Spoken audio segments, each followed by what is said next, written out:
Well, me gently with a chainsaw. Oh my god, hey! Welcome back to my Stager YouTube channel. If you are seeing my face for the first time, my name is Mickey Joe and I am obsessed with all things theatre. I'm an independent theatre critic and a content creator based here in the UK, and you can find me here on YouTube, as well as on Twitter, Instagram, and now on TikTok. Yes, I have finally given in and started making TikTok content. It's actually a lot of fun. All at Mickey Joe Theatre. And because I have these social media platforms where I like to talk about shows, I often get invited to stuff here in London, which is super cool. And I recently got invited to a media night for the brand new cast of the off-West End musical Heathers at the Other Palace Theatre. Heathers is a show with such enduring popularity in London. It originally opened at the Other Palace Theatre when it first premiered here. It then transferred to the Haymarket. It then returned to the Haymarket. It did a whole UK tour and then had this homecoming return to the Other Palace, where it is continuing to extend with cast after cast after cast, and I recently went to go and see the latest class at Westerburg High School. I'm so excited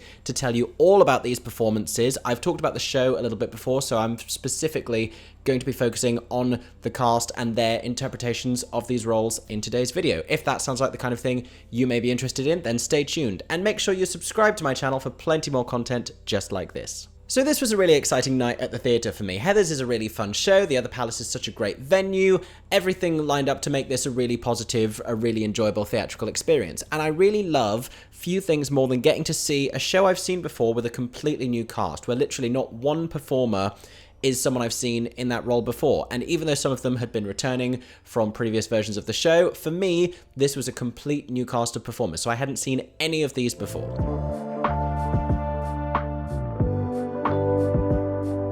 So to begin with, let's talk about Erin Caldwell, who plays Veronica. Now, Erin is taking over from some formidable performers. Since this second run at the Other Palace Theatre began, Elsa Davidson has been playing the role. Originally, it was Carrie Hope Fletcher. In between, we've had Becca Wicks on the UK tour. We've had Christina Bennington at the Theatre Royal Haymarket. And now Erin Caldwell. And she is a really different Veronica to a lot of the others. I would describe her Veronica as a walking meme.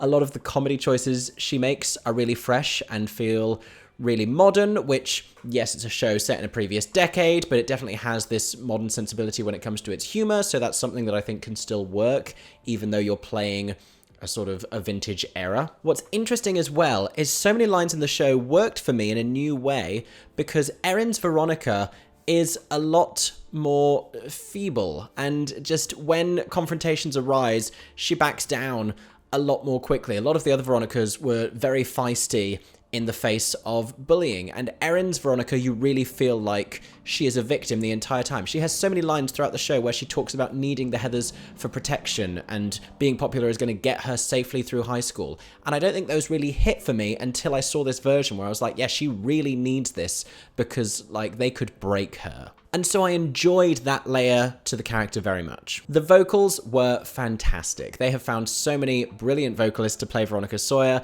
She is yet another one. I have no complaint with any of her vocals. She has put back in a lot of those high notes. If you've listened to the original cast recordings from both sides of the Atlantic, you will know that some of the high notes from certain songs like Dead Girl Walking were taken out. Erin has put them back in because she can, and she should.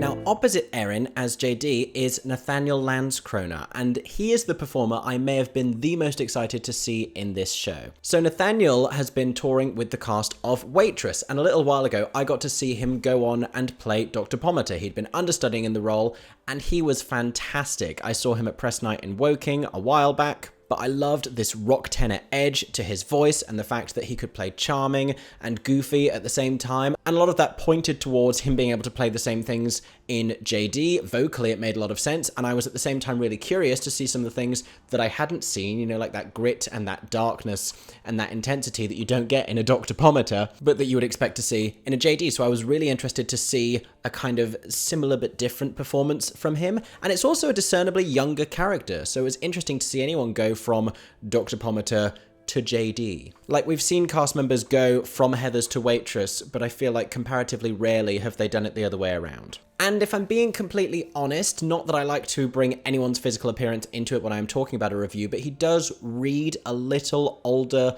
than perhaps he ought to on stage. I just feel like he needs to shave every single day, and if he is, then he needs to shave twice a day, because he reads a little bit older than Erin as Veronica. So there are moments in Dead Girl Walking where if you forget the context of what has been established, it kind of looks like she's sleeping with a teacher. That's just what I get from that moment, and that's really not what I want to get in that moment. So we need to make sure that that is not what comes across here. But I really enjoyed Nathanael in this role. He finds the comedy in JD really easily, really well. He has this really believable fury when it gets to the end, like he's just this normal guy who has been radicalized, rather than having this sort of latent malevolence within him. I've seen some of them really snap, and it's like they've been crazy the whole time, and that's one way that you could choose to play it.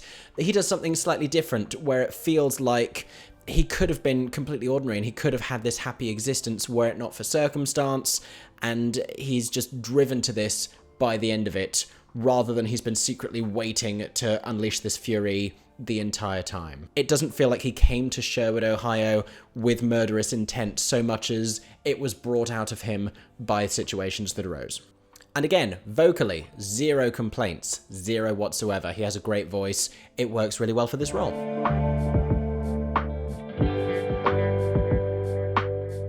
Then we have to talk about the Heathers. Now, Maddison has been playing Heather Chandler for a while. She did it on the tour, and then she came in a few months ago to the other palace. Rude ambulance. And this is another difficult one for me, because I don't like to be negative about anyone's performance, but sometimes you just don't gel with a particular depiction of a characterization. And that can be a very personal thing. You know, this is all my very subjective opinion. I'm not saying any of this is complete fact. I know so many people who are huge fans of various members of this cast, and particularly of Maddison as Heather Chandler. I've heard some really great things, so I was excited to see it.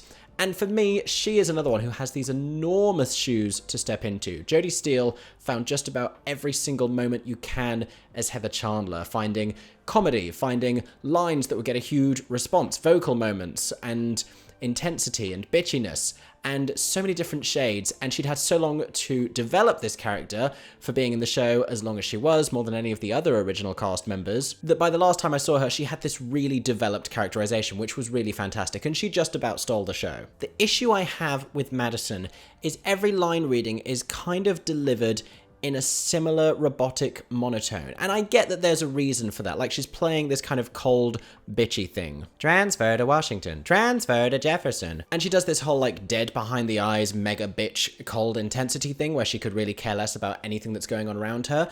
But there is a moment in the show where I feel like it would be beneficial for that to break, especially when she is a self-aware ghost after her death. Spoiler alert if you haven't seen this show, my gosh. But those are where she gets some of her best comedy lines, one of which I'm wearing right now on a t-shirt. And I just feel like there is so much more to this material that you could do with it if you played up that comedy and that ridiculousness and those other sides of Heather Chandler, rather than just trying to be like Ice Queen the entire time. I would have liked a little bit more light and shade from her, and the vocal delivery of the line readings just started to grate on me a little bit, that it was so consistently robotic and every line sounded the same. Even in a show like Heather's, even when it's fun and campy, I need a little bit more depth.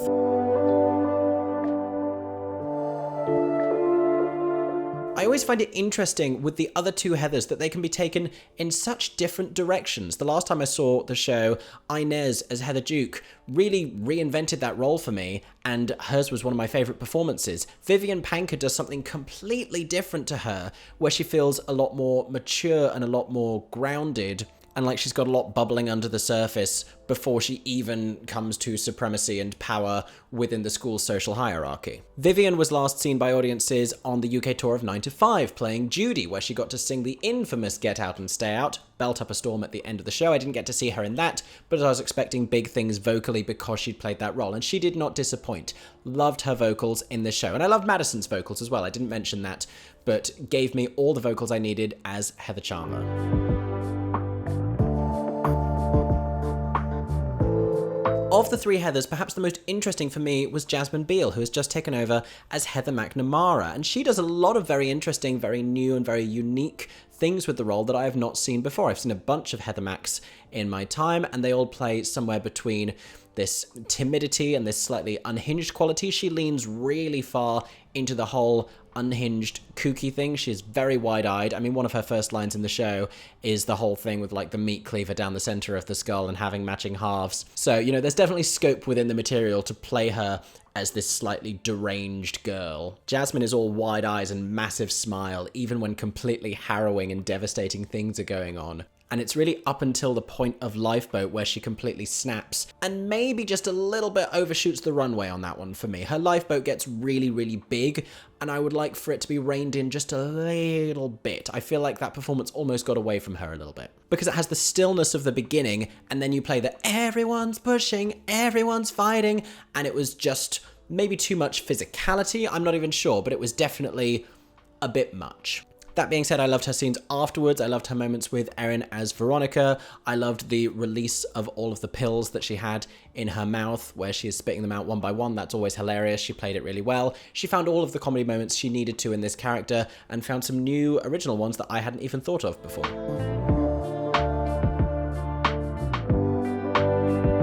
One of my favourite new additions to this cast is Lydia Eliza Roberts, who is playing Martha Dunstock.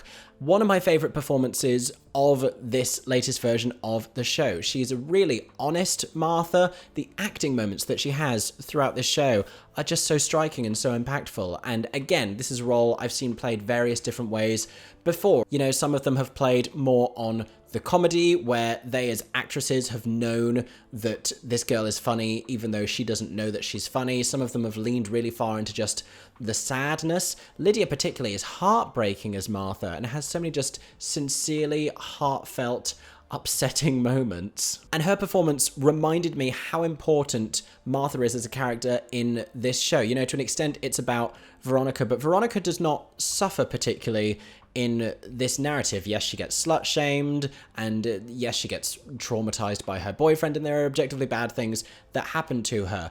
But when they're talking about the morality of the show and the philosophy of it all, and they're talking about Heather's and Martha's getting on, Martha keeps getting referenced as the victim of these situations, yet we don't see her that often. So when we do, it's really important that we feel for her and we understand what a victim she is of these circumstances and of Veronica's indoctrination into the world of popularity. Martha is the victim of Veronica's behavior, the first victim before anyone has been poisoned or shot. And crucially, I really believed the friendship between these two. It was really sweet, very adorable, and so that sets it up to be even more devastating when you then have the bitchiness that happens later. I will say I needed more from the moment where Erin turns and suddenly acts like Heather Chandler to stop Martha going and checking JD's locker when she says, "You floor me, Martha, you really do." Simply because I didn't get enough of the symmetry between them, where she does this with her hand and Heather Chandler is standing next to her. Erin definitely had this shift towards this cold, intense demeanour, but I needed it to be more specifically similar to Maddison's Heather Chandler.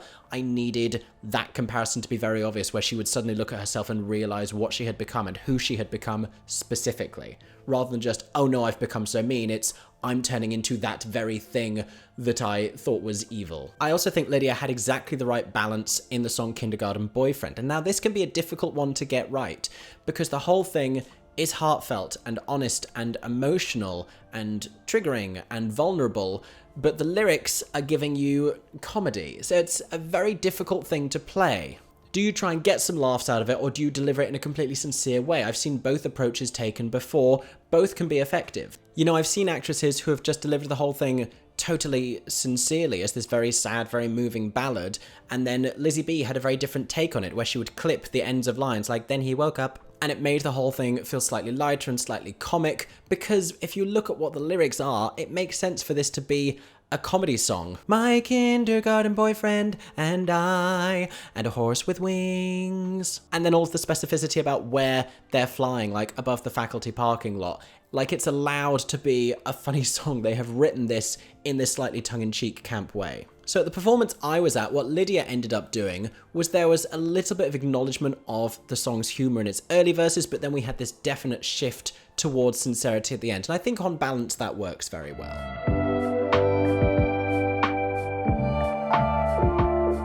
So the grown-up characters in this cast are played by Ashley Harvey, Stuart Turner, and Ryan Bennett. The three of them, interestingly, read slightly younger than how those roles have been cast before, and it does mean that when you have them in the background of scenes like Big Fun, it makes more sense for them to be there. They don't look quite as out of place as the adults who you've just seen being stern to the children, immediately running off and coming back on in a different t-shirt and partying at the back with the kids. It wasn't as jarring to have them share those scenes. That being said, on the reverse of that coin, with Ashley Harvey as Miss Fleming, I don't know if I got quite as much desperation during Shine a Light. She didn't feel like this middle-aged woman who had lived through all of these things. She still felt relatively young to be having this kind of a crisis and a breakdown in the middle of the song. Now, arguably, that's not the most important moment of the show, but in that particular moment for that particular character, I didn't buy into it completely.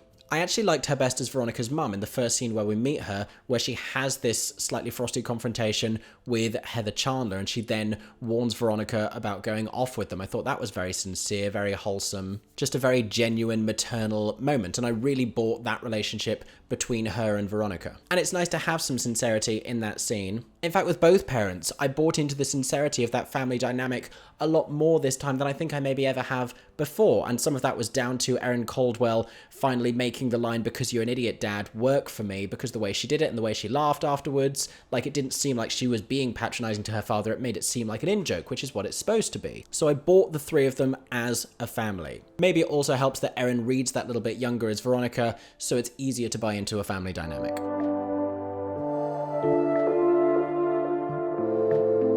Brandon Gale and Tobias Turley play Ram and Kurt in this latest version of the cast. I really enjoy them. They have some great comedy moments. Every Ram and Kurt gets to do something a little bit different with their roles in the show. I enjoy that ever since the original pairing of Chris Chung and Dominic Anderson, they've become slightly more clownish every single time, which is fun. You know, it's nice for those characters to be able to offer more than just like being gruff, grunting jocks who stand there undead in their underwear. Like, there's more that they can do on stage, and they do.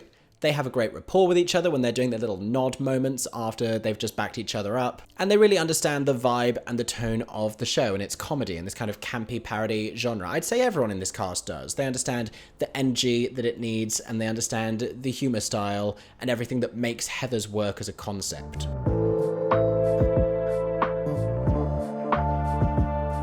The last person I really want to shout out is Billy Bowman. Now, Billy is someone who I saw as an emergency cover in But I'm a Cheerleader at the Turbine Theatre earlier this year, and she is here in a similar capacity. She's in a new ensemble role that they have added for this cast change, in which she is a swing. She pops on for various moments just to boost vocals and to just kind of boost how many people you see on stage. But also, critically, she understudies all three Heathers. She is an emergency Heather, if you will. And if you remember a video that I made before talking about how many understudies Heathers always needed, and the fact that Hannah Lowther had ended up having to understudy all three roles even though she didn't cover them and hadn't learned them, then you may remember I said what Heathers ought to do is to hire another cast member specifically to understudy all three of the Heathers, which is exactly what they have done here.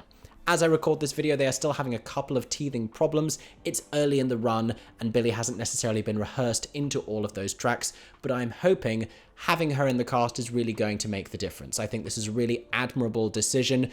Kudos to the creatives and Paul Taylor Mills, the producer, for listening and responding and looking out for their cast in this way. I think this is a really good choice for them to have made. Yay for Heathers putting in an emergency Heather cover. But those are my thoughts on the cast of Heathers. I like that it is, for the most part, a completely new cast. I think their energy with each other is great. I think they have a good dynamic. Everyone's relationships, for the most part, make sense with each other. And I enjoyed a lot of these performances individually. For many of them, I think they may get even stronger if I go back and see this later in their run. I'm excited to see what they do with these characters. If you've already seen this cast of Heathers at the Other Palace Theatre, let me know your thoughts in the comments section down below. Also, if you enjoyed today's video, feel free to give me a super thanks down below. That would really help me as a stagey content creator. Or you can go to patreon.com/MickeyJoeTheatre, where you can gain access to some exclusive photo and video content. Also, don't forget to subscribe to my stagey YouTube channel and go find me on other social media platforms: Instagram, Twitter, TikTok. I'm at MickeyJoeTheatre. I hope that everyone is staying safe and that you have a stagey day.